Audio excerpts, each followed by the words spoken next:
A company making millions of dollars helping seniors choose their Medicare plan just collapsed. Not because seniors disappeared, not because Medicare went away, but because when people become numbers on a spreadsheet, eventually something's going to break. My name is Bill Green. I'm the founder of Green Insurance. We've helped folks with their Medicare since 2014, and we've helped thousands of people do it. Let me show you what happened with this company. Why choosing people you work with really matters, especially for seniors. GoHealth was one of the biggest Medicare insurance brokerages in America. They just filed Chapter 11 June of 2026. This is a company at one point had a market valuation of $6 billion with a B dollars. According to bankruptcy filing, GoHealth reportedly entered restructuring at approximately $987 million in liabilities and only $918 million in assets. Here's the bigger question. How does one of the biggest Medicare companies, agencies in the country end up here? And more importantly, what does it reveal about what's happened behind the scenes with some of these giant call centers? So they had a $6 billion valuation, and $987 million in liabilities, $918 million in assets, and they've now filed Chapter 11. What's important here is a lesson that seniors need to think about when they're choosing their Medicare plan. So if you've never heard of GoHealth, they are, maybe I should say were, one of the largest Medicare brokerages in the country. They, of course, partner with major insurance companies and ran massive ad campaigns. Odds are for a number of years, if you saw a TV commercial about Medicare on one of those kind of looping channels or one of those commercials that sound too good to be true, a lot of times it was GoHealth.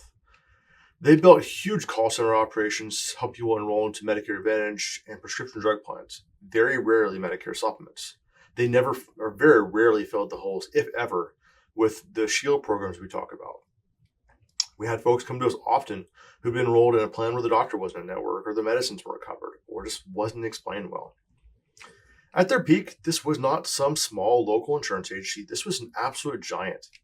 They had investors, again, valuing the company at over $6 billion at their initial public offering. When you start looking at the business model, though, some interesting questions just had to come up. Because when it comes to insurance, we're not paid just one time. We're paid to keep you happy and on the books. Because we are now your servicing, your new HR. Of course, when we enroll someone in a plan, there's an upfront commission. There's also renewal commissions.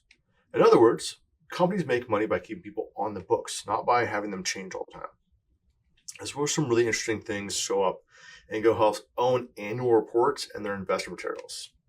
Instead of language focused on helping seniors and understand Medicare like they would their family, they focus on long-term member value, renewal economics, retention quality, margin integrity, and consumer fit. One phrase stood out to me: health plans are emphasizing margin integrity, renewal stability, long-term member value over raw enrollment growth. Think about that. This is Wall Street language. This is investor language. This is not, how do we make sure Mrs. Smith, who's like my grandmother, understand her medications and keep her doctors. This is a publicly traded company talking about economics. And you know what? This is business. Money does have to be made. That's reality. When seniors become numbers on a spreadsheet, though, relationship part can get lost. And eventually, the numbers just start to break. According to S&P Market Intelligence, GoHealth saw revenues declining while losses increased leading into bankruptcy. At the same time, insurance companies started becoming more selective. They weren't just rewarding raw enrollment numbers anymore. They increasingly cared about what's actually important: quality, retention, profitability, and long-term persistency. When people change their plans every year or even multiple times in a year, it can start over referral processes. It can mess up access of care or medications for chronic health conditions. In plain English, insurance companies stopped caring about how many people signed up for their plans and started caring about what actually matters. Whether people stayed on those plans so they could maintain their health, whether they kept their coverage, whether they remained satisfied. Because members leave quickly, it hurts everyone financially from the insurance side, and it also makes the members' experience, your experience, more difficult. $987 million in liabilities, $918 million in assets. Their revenues are declining. They didn't have a single profitable year since 2021. Their losses were increasing, and lenders are requiring a takeover and restructuring. I think that reveals something just bigger about Medicare in general. The real problem is commodity versus relationship. Now, let me be clear. I'm not saying there weren't good agents at GoHealth. I'm in a lot of online Medicare forums, and I saw all the time people who were leaving GoHealth and other large groups like that because they didn't like how they were being told to treat their their members or their clients. The problem is the systems created incentives. Large national brokerages often operated differently than relationship-based agencies. A national brokerage model, they had ridiculous advertising budgets, huge call centers, speed. They wanted people on and off the phone as quickly as possible, high volume, and they had ridiculous enrollment targets. And it was very rare for someone to ever speak with that agent ever again. Versus a relationship model, your local agent. That's us here and many agents throughout the country. We review your doctors, review your medications. We check your provider networks. We're going to help with billing problems. If you have a problem with your bill or a question with a claim, that's what we're here for.